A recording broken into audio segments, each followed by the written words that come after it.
Hello there. Today's project is a wig I made for my personal pile of ash I keep in my basement, aka burned wood, aka Expert 2. One of their favorite pieces of media is hit show and manga Nanbaka.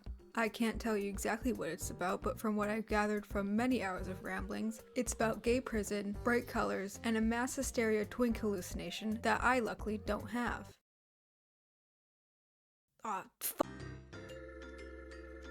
The wig I'm making for them is this guy's hair, Mr. Uno Nanbaka, because they said they wanted his hair, and who am I to deny such a wish? Also, I wanted to make a wig, and it seemed like a perfect beginner one. But before that, I have to make a stand for it, because Michael was busy. He also has an alien head. I made this pattern by looking at other ones and guessing how big they are, and cut it out of t-shirts from my dad.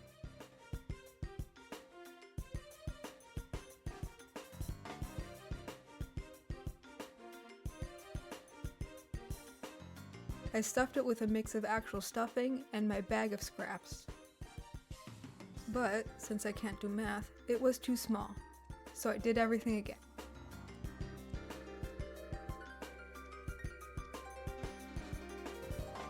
And while I was making the new pattern, someone knocked over the thing full of glitter onto my bed. Guess who the thing full of glitter is from?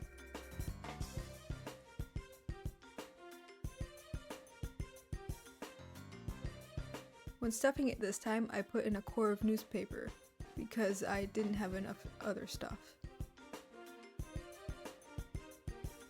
Then for the neck, I make a tube thing out of toilet paper rolls, an empty tape thing, and cardboard.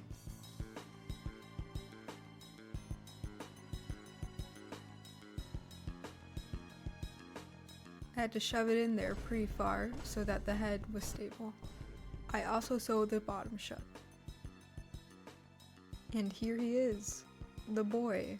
The thing. What do we name him? I already have Michael, aka Michael Jackson. Yoda.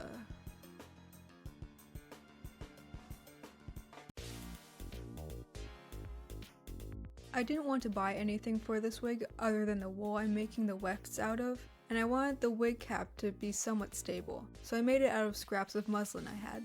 I pinned it on my own head, we have similar head sizes, and the mannequin I made is not human-shaped. I hand sewed the pieces together, and now it's time to put a fan together. This is a vital step in the wig making process they don't want you to know about. You can build a fan in 3 easy steps. Step 1. Get everything out of the box.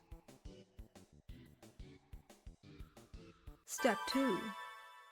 Read the instructions. This is the hardest step. I usually skip it. Step 3. Follow the instructions. This is harder to do when you didn't do step 2.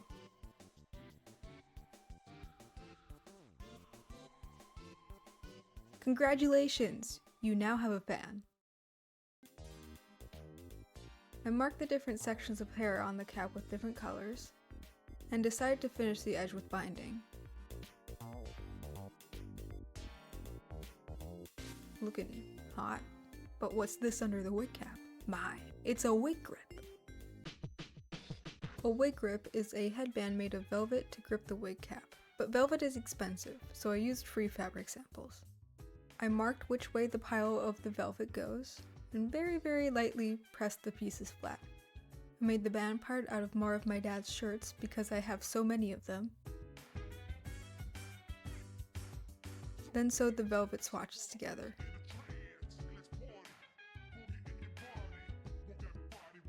Wig grips have this diamond pattern. I don't know why, but I added it to mine.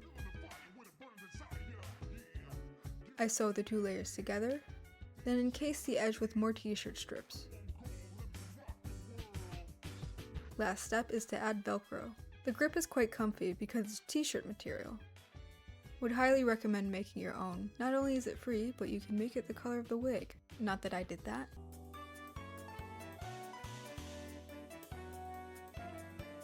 Now for the hair part of the wig. I got the cheapest wool I could find in white, so I could dye it. At the time I was making this, I was doing an internship at a place that dyes things. What? Did I ask them how I should dye it? I found this video about dyeing synthetic wigs with alcohol inks, and since this wool is acrylic and I already had inks in the eye string yellow and pink colors, I decided to do that.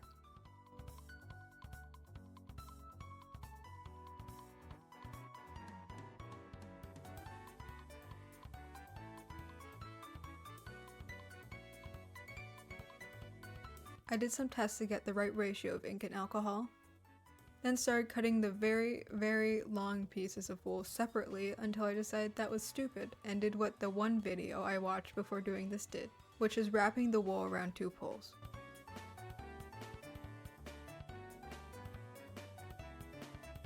The shorter pieces I did do one at a time.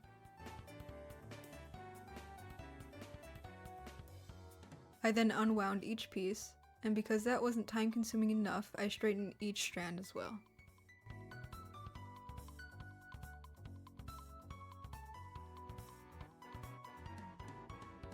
And make glue wefts.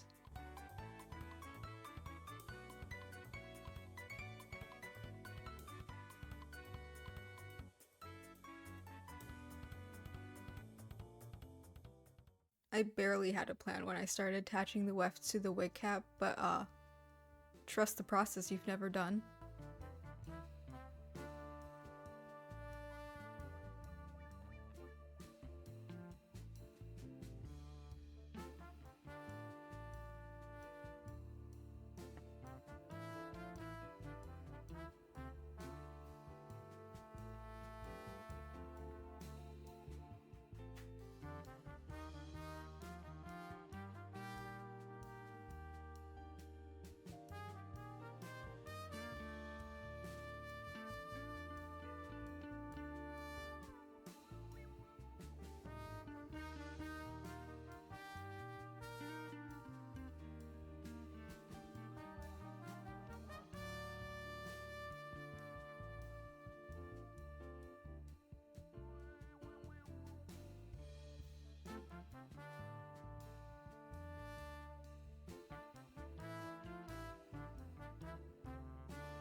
I really should have made more wefts, but I was too lazy.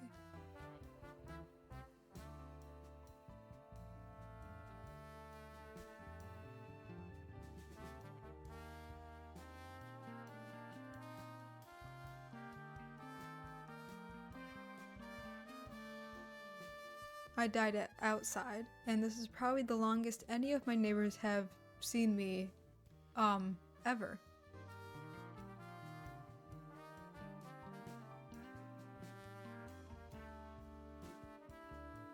This took a lot of alcohol, like almost 2 liters, and even then I couldn't get everything fully saturated. So the inside of the braid is still somewhat white.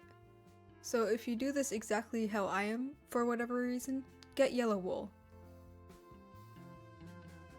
To make the braid look more accurate to the art style, I pull some strands to get more of a corner at each bump and lock it in place with watered down PVA glue.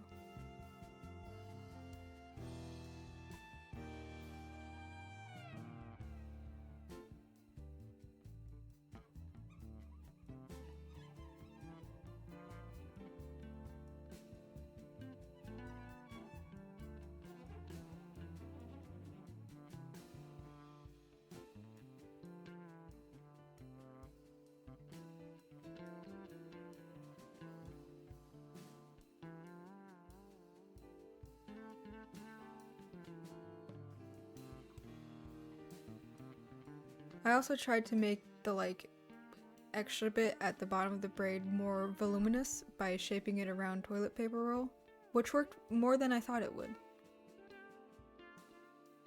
I also got tulle for a pigtail cover, but I didn't end up using it. Only need to style the front, let it dry, and this project is over.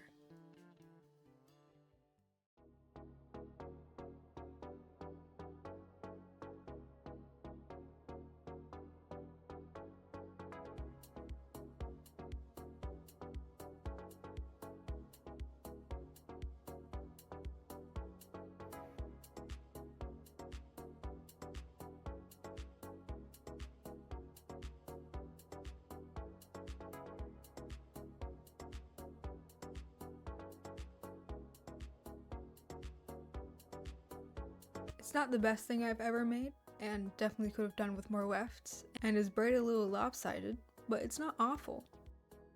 Also, get an actual wig stand. The stuff I placed it on when I was drowning it in glue made it so there was a bump, and now it doesn't lay flat against my neck, and it ruined the entire fucking thing. The pile of ash liked it though, and made a whole Nanbaka Uno cosplay because of it, so job well done. Anyway, bye.